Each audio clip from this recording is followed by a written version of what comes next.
Getting you ready for game day. I'm WCCO's Mike Max, ready to tackle everything football, from the Vikings and Gophers' upcoming games to exclusive conversations with players, coaches, and more. Let's go beyond the headlines with stories you won't get anywhere else. WCCO's Kickoff Countdown starts right now.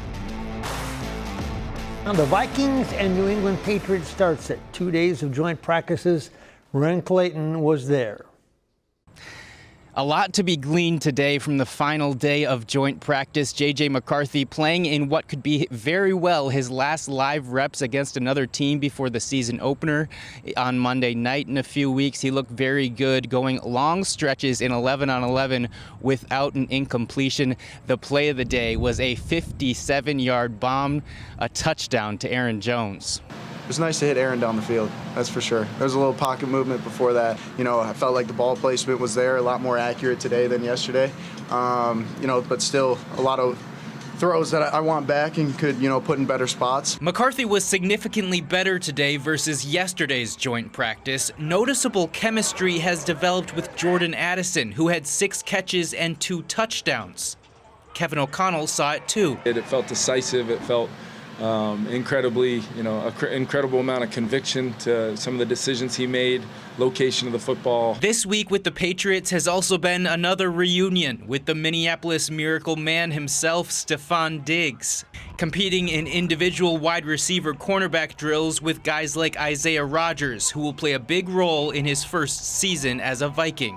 One-on-ones is one-on-ones. I feel like it's an offensive drill, so we really just went out there and just worked on our craft and our technique, and then went to team period and put it all together. It was not one of the more heated joint practices we've ever seen. I counted a total of 4 small, very minor scuffles, 1 on punt coverage, 1 on defense, and 2 on offense. Also, Josh Metellus was injured. He injured his shoulder, left the rest of practice, but I did catch up with him right after practice ended. He said he'll be just fine. Here in Eagan, Ren Clayton, WCCO Sports. Kickoff noon on Saturday. Vikings, Pats at U.S. Bank Stadium. The quarterback is always the conversation this time of year, so when the Packers' Jordan Love sustained a ligament injury to his thumb, you hold your breath if you're a Packer fan. Turns out, even with surgery Tuesday, he's not expected to miss any regular season time. They said he could have played this week if they needed him to. In other words, you can exhale. Surgery went well, and he's in great spirits, and he's here with us, so yeah, now it's just about putting in the work to get the thumb rehabbed. We anticipate there'll be some sort of participation next week. The Packers head to Indianapolis to take on the Colts. They kick it off noon on Saturday. Well, he is a voice of the NFL. Jim Nantz, the lead play-by-play man and man for all seasons. We talked NFL, Kevin O'Connell, and his Minnesota golf projects. Jim Nantz has been busy in Minnesota, part of a group set to open a new golf course next year by New London and Spicer. I've seen firsthand what a golf-starved state it is. So when you build something, though, that Minnesota's really never had on this scale, and that is a destination course with cottages along this ridge behind me. And he's just replaced former President George W. Bush as the head of First Tee, a national organization that introduces kids like this group from Minnesota to golf, not just to develop players, but to develop character. It's an exposure to the game, but more importantly, it's a chance to really reach America's youth on life lessons, the life lessons that this game espouses better than any other sport. See, Nantz is a broadcaster, but growing up, he was an athlete and participant in several sports, and the takeaway changed his life. Could you have been successful in broadcasting had you not been an active athlete? In other words, did that teach you all the things that you were able to transfer? Poise, determination, resilience. Did you get that life lesson from being a participant first? 100%. There are studies that show that 97% of parents in America will tell you that by their children participating in sports, it has been life-changing. First and goal. Mahomes flings it. It's there! Hardman! Jackpot! Kansas City! In 2025, it is his 40th year at CBS. 9 Super Bowls and a league that never ceases to amaze him in popularity. America's hooked. I've covered it for 40 years now.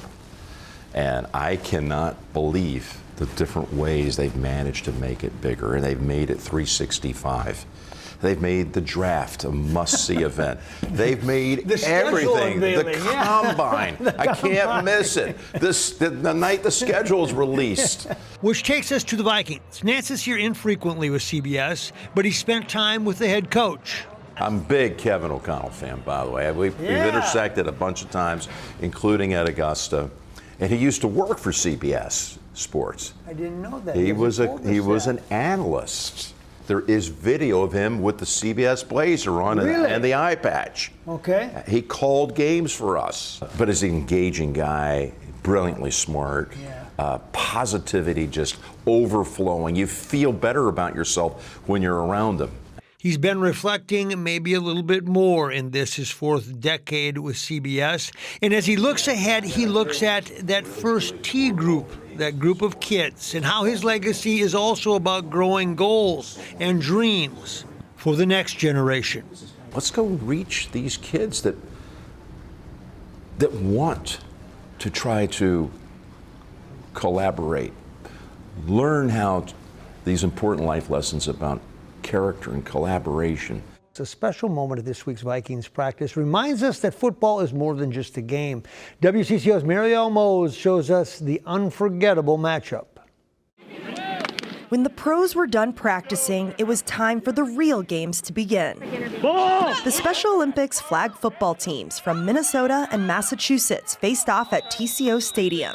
Come on, we need some help out here. With some big names as their coaches. Patriots quarterback Drake May led Team Massachusetts. It's a humble reminder of the joy you have in the game and the fun and the ability to celebrate. Vikings tackle Harrison Phillips led Team Minnesota. My ignorance was that, hey, I was going to come in here and have to maybe dumb things down or make it really elementary, and that is not the case here. We have individuals who are teaching me passing concepts because I'm not an offensive player, and I'm out there calling this a doodad and a zigzag. And no, that's a hitch and that's a go ball. The players got to show off their skills to the pros, including a pick six for Minnesota's Dan Pratt. I was like, if I can't get it on offense, I'm going to get it on defense. Like when I make plays like that, I get hyped. That kind of play earned Minnesota the win, 18-12 over Massachusetts. But this moment was bigger than that. Here we go. United Healthcare flew in the out-of-state athletes free of charge. CEO Brett Edelson says it's a company priority to share in this special moment. We're proud at United Healthcare to be part of the inclusion revolution, and Special Olympics does it better than anyone. In Eagan, Marielle Mose, WCCO Sports. The Gopher football team is now 2 weeks from kickoff against Buffalo to start the season, and they will unveil Drake Lindsey. He is the redshirt freshman now in charge of orchestrating the game plan. He was an understudy last season to now Vikings quarterback Max Brosner, who took time out of his schedule to attend a Gopher practice. There he is in the gray T-shirt and spend time with Lindsey. Call it a comfort visit. Yeah, I always kind of get that sense of just comfortability when he's there, whether I'm talking to him on the phone or just he's here. I went through a whole year with him, and he was my closest friend during that whole year, and we're still really, really close. But he just knows me inside out, like he knows my game. He knows what I can get better at. Which takes us to another former Gopher quarterback who got a little time in the Vikings practice squad. Tanner Morgan won and played more games than any Gopher quarterback in history. Now he's teaching the game and has some thoughts on the new gunslinger on campus. There's a new league in town. This summer, Graham Gresseth and company started a 7-on-7 passing league for kids, and it's been an immediate big hit. So next year the plan would be to have would be our North Division next year. We'd like to have a South Division in the South Metro, maybe an Outstate Division up by Alexandria. We have a team from Alexandria that comes down and plays on Sundays. You're kind of pulling this right foot back.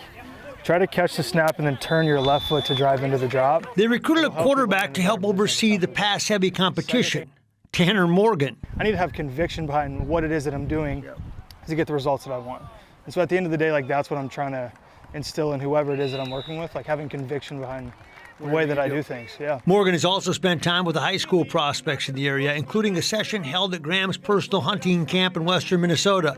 No frills, just football and some wildlife. There was a lot of geese, up there. But we had 17 kids from mostly the Midwest, Minnesota, Wisconsin, Iowa, Canada, South Carolina.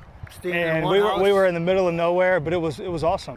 No Gopher quarterback in the program's history played and won as many games as Morgan, and that takes us here to Gopher practice, where a redshirt freshman like Morgan will get his shot. And is Drake Lindsay ready for just that? I would say, in my opinion, the most talented quarterback Fleck has had, but he's a Fleck guy.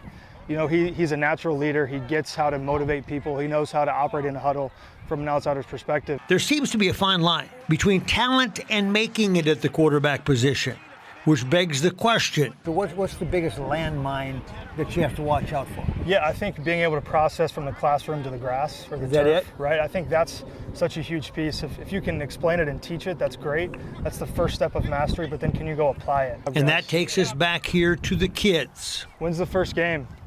Real football, where you can hit somebody. And Tanner is really the one that guides the coaches and the kids and teaches them how to essentially improve their passing game in the fall. So the goal of all of this would be to take what they're doing in 7-on-7 and be able to help them just, learn some concepts so that they can pass the ball more in the fall. This is just a start to the